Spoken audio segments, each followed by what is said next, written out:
నటుడు సోను సూద్ కరోనా కష్టకాలంలో చేసిన సేవా కార్యక్రమాల గురించి ఎంత చెప్పినా తక్కువే. కష్టాల్లో ఉన్న వారి కోసం ఆయన వేసిన ముందడుగు ఎంతో మందికి స్ఫూర్తినిచ్చింది. ఆయన్ను ఆదర్శంగా తీసుకుని అనేక మంది సేవా కార్యక్రమాల్లో పాలుపంచుకున్నారు. తమ వంతు సహాయాన్ని అందించారు. వలస కూలీలను, విదేశాల్లో చిక్కుకున్న పేద భారతీయులను, విద్యార్థులను ఇండియాలోని వారి వారి స్వస్థలాలకు చేర్చడంలో సోను సూద్ కృషి మరువలేనిది. ఆయన చూపిన చొరవ మూలంగా ఎందరో తమ వారిని చేరుకున్నారు. లాక్డౌన్ మూలంగా అనేక ఇబ్బందులు ఎదుర్కొన్న అనేక మంది సోను సూద్ సాయంతో ఊరట పొందారు. సోను సూద్ సేవలకు దేశం మొత్తం ఆయన్ను కొనియాడారు. సెలబ్రిటీలు, రాజకీయ నాయకులు, ఇతర ప్రముఖులు కొనియాడారు.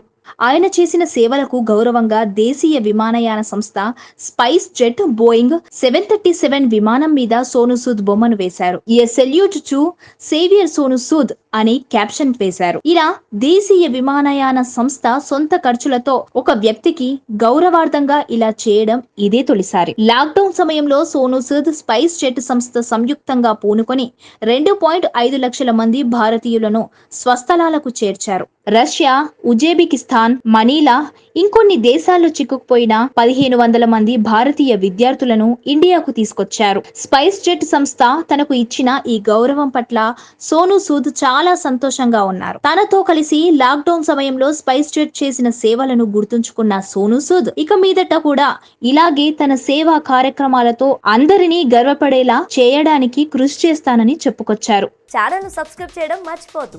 గంట కొట్టడం అస్సలు మర్చిపోవద్దు.